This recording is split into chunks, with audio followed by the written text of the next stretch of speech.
Olá, meus amigos, minhas amigas, sejam muito bem-vindos de volta a esse humilde canal. Hoje vamos aqui comentar sobre algumas das lutas que foram anunciadas para o UFC 327. Ainda não tem main event, com o main event, ó, eu espero, né, que não seja essa luta aqui, porque essa luta aqui é a capa do post, né? Mas olha só, mano, tem uma porrada de luta anunciada, vamos comentar aqui sobre elas, né? Tem alguns brasileiros aí. Mas eu, óbvio, vou pedir encarecidamente para antes do vídeo começar, você se inscrever aqui nesse canal, deixar o seu like, pô, eu fiz esse sinal aqui falando se inscrever e deixar o seu like que eu ia apontar, é mole?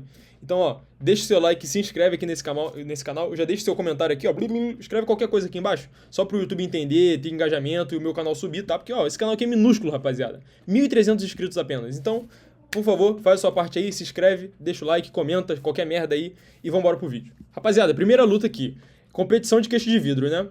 Dominic Reyes versus. Já ia chamar Walter Walker, era mole? Mas não, o Johnny. Inclusive ele comentou aqui, ó. I am so excited. Ele ia escrever soul, mas o corretor sacaneou ele, botou um acento no soul. Enfim, Dominic Reyes versus Johnny Walker. Cara, os dois bem vizinhos ali no ranking, né? O 10º contra o 12º.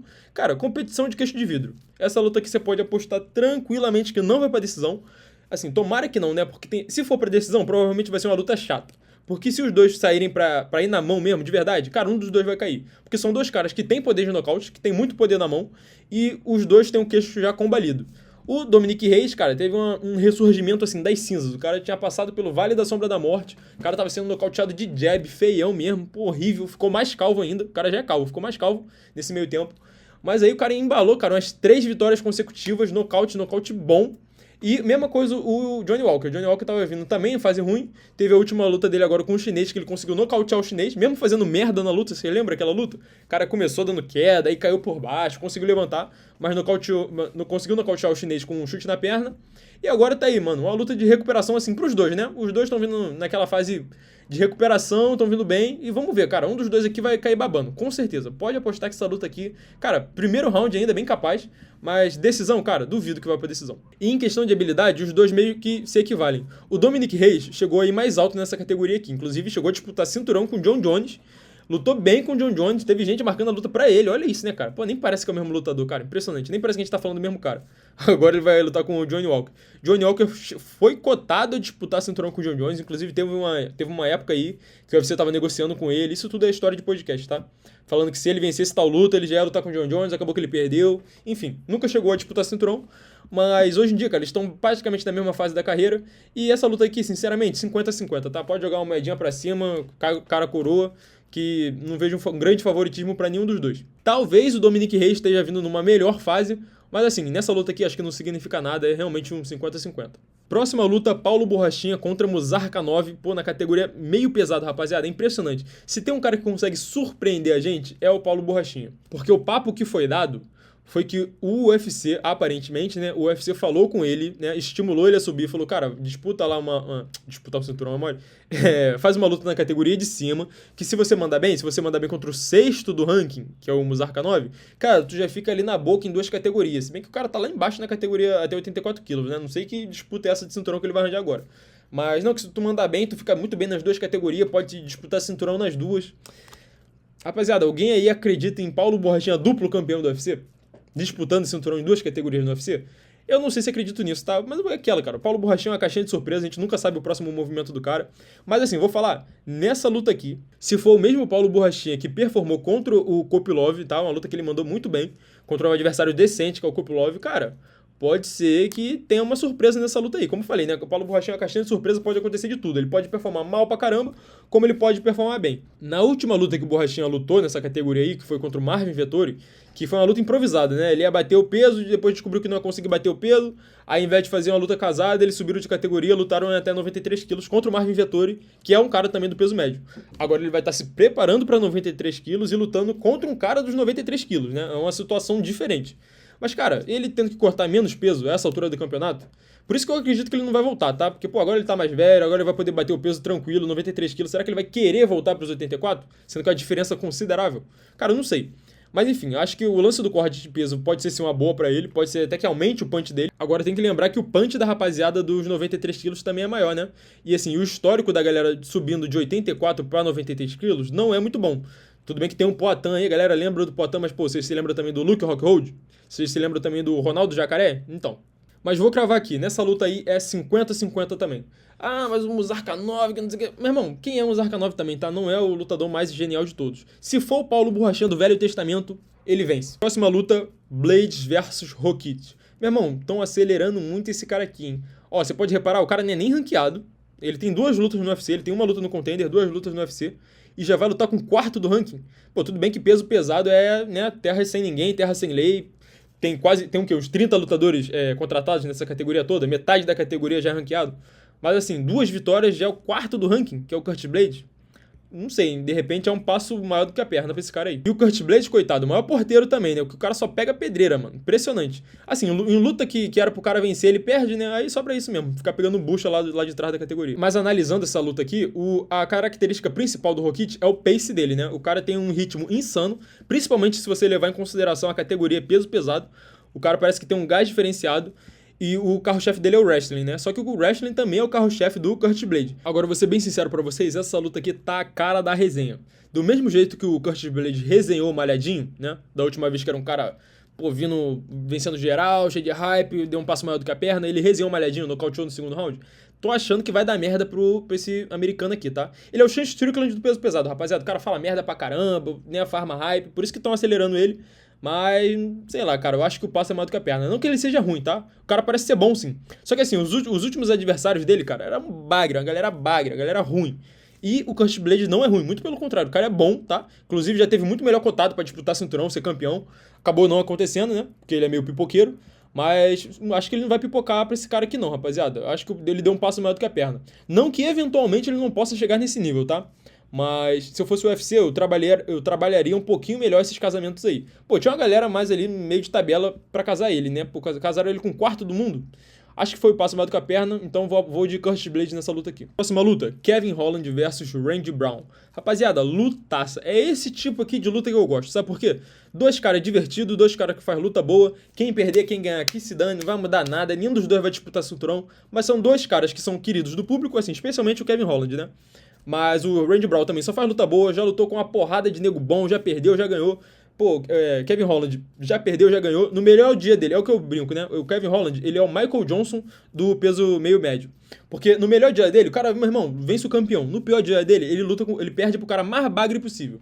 Então nessa luta aí, depende de qual é o Kevin Holland que vai aparecer. Se é o Kevin Holland inspirado, ou se é o Kevin Holland, meu irmão, não querendo bater o peso. Ele já falou que ele nunca mais vai lutar nessa categoria aqui, né? Aqui, ó. É peso meio médio. Quando ele tá no peso médio, ele fala, pô, eu gosto de lutar dessa categoria aqui, que eu não preciso cortar tanto peso, posso comer o que eu quiser, não vou voltar pra categoria de baixo, não. Tá aí ele na categoria de baixo de novo, né? E contra um cara que vai fazer frente pra ele na envergadura e no striking, porque as lutas que o Kevin Holland mais tem dificuldade é na galera que consegue driblar a envergadura dele. E o Randy Brown, que é um cara que capaz até de ter uma envergadura maior, só de analisar aqui, ó, você pode ver onde é que tá indo a mão do Randy Brown, mano. Pô, a mão do negão vai lá no joelho, meu irmão. O cara tem uma envergadura insana, a altura dele também, talvez esteja errada aqui, né? Não dá pra confiar nessa imagem. Mas o cara também é muito alto. Então, assim, é uma luta complicada pro Kevin Holland. Mas, cara, de novo, 50-50 nessa luta aí. Não vejo um grande favoritismo pra nenhum dos lados. O Kevin Holland, além do strike, ele tem o artifício das finalizações. Porque, vamos lembrar, rapaziada, tem gente que nem sabe. Mas o Kevin Holland, ele é faixa preta de jiu-jitsu, tá? Ele não usa porque ele não quer, cara, porque ele é vagabundo. Mas, assim, ele tem uma outra finalização ali no cartel, algumas finalizações bem boas até. Eu lembro quando ele lutou com o Michael Chiesa, que é um grappler, o cara finalizou o Michael Chiesa, assim, fácil, passou que nem faca na manteiga. Fiquei impressionado, acho que ninguém tava apostando naquela luta ali, Kevin Holland por finalização, mas ele finalizou. Então pode ser que o Kevin Holland acabe resenhando o Randy Brown, tá? Arranjando a finalização aí, ele que já foi finalizado algumas vezes também. Pode ser que aconteça, tá? Tá aí uma aposta ousada, pra galera ousada aí das apostas. Kevin Holland por finalização no Randy Brown. Mas assim, a luta é 50-50, tá? Melhor de tudo, tá com medo, nem aposta. Próxima luta, Tatiane Suarez versus Lupe Godinez. Uma luta bem interessante, tá? Me agradou muito essa luta aqui. As duas estão vindo de vitória. A Tatiane Suarez perdeu para Weili Zhang, depois lutou contra a Amanda Lemos, venceu. A Lupe Godinez está vindo de 2 vitórias seguidas. E assim, no caso da Lupe Godinez, rapaziada, pra mim ela é a lutadora perfeita de meio de tabela. Aqui, ela é a 6ª do ranking. Cara, pra mim ela é a definição de 6º do ranking. É o lugar dessa mulher. Não vejo ela disputando o cinturão. Não vejo ela virando top 3, top 2, top 1 da divisão. Não vejo. Pra mim, o lugar dela é esse daqui, ó. Número 6 do ranking. Pra mim, ela perde essa luta aí. Ao contrário da Tatiane Suarez, tá? Que é, sim, material de campeão. Mulher muito prendada. Mulher forte pra caramba. Alta pra categoria. Tem um wrestling sinistro. O striking dela é ok, né? Decente pra fazer o jogo de grappling dela. A mulher tem gás também.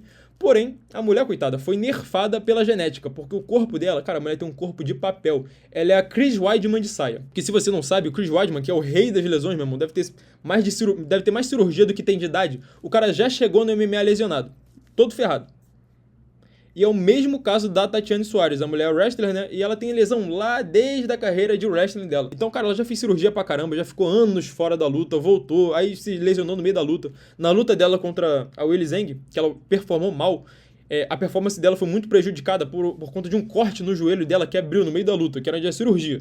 Então a mulher tava com um rombo no joelho, sangrando pra caramba. E aí, quando ela ia pro corner, o corner dela metia a mão ali, né? Falava, não olha pro joelho não, tá tudo bem, tá tudo tranquilo. Minha mão chegava a olhar, dá nervoso você olhar pro joelho dela aberto no meio da luta. Então com certeza, se não fossem os problemas de saúde, os problemas físicos dela, ela teria alcançado voos maiores na carreira, sem dúvida nenhuma. Agora essa luta aqui, cara, pra mim vai ser uma luta protocolar, tá? Pra Tatiana Suárez. Não que necessariamente ela passe que nem faca na manteiga, pô, jambrole a Lupe Godinez. Não, pode ser que ela trabalhe aqui, trabalhe um pouquinho no strike, né? Fazer aquela luta de agarre e vença numa decisão. Mas eu não vejo o que a Lupe Godinez faria pra vencer a Tatiana Suárez. Porque olha só, até abriu o Tapology aqui da Lupe Godinez. E a mulher é uma decision machine do caramba, só sabe vencer na decisão. Olha isso. Primeiro que ela tem 9, ela é 9-5 no UFC. E olha aqui, ela perdeu pra Virna Jandiroba, perdeu pra Mackenzie Dern. Lembra que eu falei que ela não vai ser top 3, top 5? Perdeu pras mulheres lá do topo. E aí venceu da Júlia Polastri, né? E venceu da Jéssica Andrade. Jéssica Andrade já colecionando derrota, coitada. Agora vai lutar com a Tatiana Suárez. Na minha opinião, rapaziada, pode botar aí uns 90-10, uns 80-20 pra Tatiana Suárez. É esse grau de favoritismo que eu vejo, tá? De novo, não que seja a luta mais fácil do mundo, mas eu acho que vai ser aquela luta que a Tatiana Suárez vai estar um passo à frente a luta inteira. Eu acho que vai ser isso daí. Isso se ela não arranjar uma finalização. Próxima luta, Cub Swanson versus Nate Landwehr. Rapaziada, o que aconteceu? Alguém segura a velharada, mano. Cara, o Cub Swanson tem 42 anos. E esse malandro aqui já tá com 37 anos. O que esses caras estão fazendo lutando, mano? Meu Deus do céu. O Cub Swanson vai brincar com os netinhos, mano. Vai cuidar da velhice, vai fazer um pilates, vai andar na praça, alimentar os pombos. O que o cara tá fazendo lutando ainda com 42 anos? Ainda mais no peso-pena. Vamos lembrar que a idade tem uma incidência maior nas categorias mais leves, né? Se o cara fosse peso pesado, de repente ainda tava performando. Mas, pô, peso-pena com 42 anos, meu irmão. Cara, o que esse cara tá querendo da vida, mano? Não sei. Mas analisando a luta em si, pode ser sim que seja muito boa, tá? Cub Swanson, pô, que já serviu muito, já prestou muito serviço de qualidade pro mundo do MMA, já proporcionou muito entretenimento pra gente. E a mesma coisa vale pro Nate. O Nate já fez lutas brabíssimas. Cara, tem uma luta dele com o David Onama, que é lendário. No final da luta, os dois estavam morto, mas tu vê que os caras estavam com aquela gana, aquela vontade de lutar. Meu irmão, lutaça. Só que assim, tudo tem limite, né, rapaziada? 42 anos, será que os caras vão conseguir oferecer essa guerra toda pra gente? Não sei, cara, 42 anos, 37 anos. Engraçado, né, que esse tipo de luta não costuma acontecer muito. Geralmente quando tem um cara, ainda mais com um cara com nome, né, que é o caso do Cub Swanson, geralmente o UFC faz dele de cordeiro sacrificial. Casa ele com um novinho, né? Então, pô, casaria ele com Kevin Valleiros da vida, com Melk Costa da vida, esses novinhos fumegantes aí que estão subindo, né? Mas não, casaram dois coroa, dois caras que já estão na fila do INSS, dois caras que eu espero que o seguro de vida esteja em dia, né, em prol da família. Mas assim, cara, essa luta aí, eu vejo um favoritismo pro Cub Swanson, porque no geral o Cub Swanson já foi muito mais lutador do que Nate Landwehr, né? O Nate Landwehr que não tem nada de especial, é um striking ali, um grappling ok. O maior artifício dele é ser guerreiro. Já o Cub Swanson, ele é guerreiro e tem um striking muito bom, pelo menos tinha, né?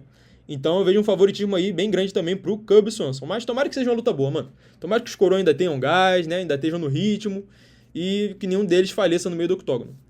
E última luta, Kyle Daukaus versus Vicente Luque. E isso aqui vai ser a estreia do Vicente Luque na categoria peso médio. Ele vai estar subindo de categoria aqui, ó, middleweight. E, rapaziada, vou ser bem sincero pra vocês aqui. Tô com medo dessa luta aí. Tô com medo do caramba, porque vai ser a estreia do Vicente Luque na nova categoria. E se ele vai se adaptar bem ou não. Cara, ele já não era um cara tão grande pros 77 quilos. Eu acho que ele era um 77 quilos assim, natural. Nem pequeno, nem grande. Então, no peso médio, pode ser que ele fique meio pequeno, né? Se ele não fizer um trabalho de força aí, botar uma carcaça, né? Cara, porque é um gap relevante dos 77 para os 84, é um gap relevante. E, cara, a real é que o Kyle Daukaus, ele era do UFC, foi demitido, voltou pro UFC, voltou muito bem, nocauteou o Michel Pereira, né, com um cruzado. O cara tá vindo numa boa fase, ao contrário do Vicente Luque, mano, que era guerreiro, já levou uns nocaute, aí teve aquele problema lá de sangramento no cérebro, aí voltou meio marromeno, né, evitando muito striking. Cara, pode ser que essa luta aqui não seja tanto uma luta de striking. Pode ser que o Vicente Luque opte por tentar finalizar o Caio Dalcaus e não ir tanto pra guerra assim, tá? Mas, cara, de novo, o lance do queixo, mudança de categoria, o Caio Dalcaus, assim, na teoria, é mais forte do que o Vicente Luque. O cara tá vindo de um nocautão. Cara, eu tô com medo nessa luta aí, não vou apostar no Vicente. Assim, depende das odds, né? Vamos ver, se o Vicente Luque tiver muito azarão, pode ser que eu aposte numa finalização. Mas o Caio Dalcaus também é um cara que tem finalizações na carreira dele, né? Então o cara não é bobo no chão. Não vai ser aquele cara que vai oferecer o pescoção lá pro Vicente. Cara, luta muito dura pro brasileiro. Então o favoritismo aqui vai pro Caio Dalcaus, tá? Mano, tô com medo dessa luta, mano. Eu só quero que o Vicente Luque não seja brutalmente nocauteado, tá? Se ele perder na decisão, for finalizado, tá bom. Agora o cara ser nocauteado, mano. Pô, já lembro logo da parada do cérebro, sei não, mano. Mas assim, minha torcida vai ser pra ele. Tomara que ele arranje um nocaute ou uma finalização. Mas favoritismo aí do Caio Dalcaus. E é basicamente isso, rapaziada. Um resumão aí das lutas do card. Lembrando, ainda não tem main event. Vamos ver o que o UFC vai estar preparando para esse evento aí. Mas é isso. Se inscreve aqui no meu canal, deixe seu comentário. No início do vídeo eu pedi pra você comentar qualquer merda aí só pra aumentar o engajamento do vídeo. Agora não comenta merda não, comenta aí sua opinião. O que você achou dessas lutas aí? Foram bem casadas? Acha que tá bom pros brasileiros? Cara, pode ser que todos os brasileiros percam, tá? Pô, Borrachinha perder pro Muzarkanov não seria novidade nenhuma, né? Se ele se apresentar daquela maneira horrível que ele vem se apresentando uns anos atrás. Pode ser que o Johnny Walker, com aquele queixo de vidro, leve um nocautaço igual o desenho animado. E pode ser que o Vicente Luque também leve fumo pro Caio Dalcaus, né? Não sei. Tomara que não, cara. Tomara que todos os brasileiros vençam. Mas deixe sua opinião aí, deixe seu like aqui nesse vídeo, se inscreve no nosso canal. Valeu, falou e até mais.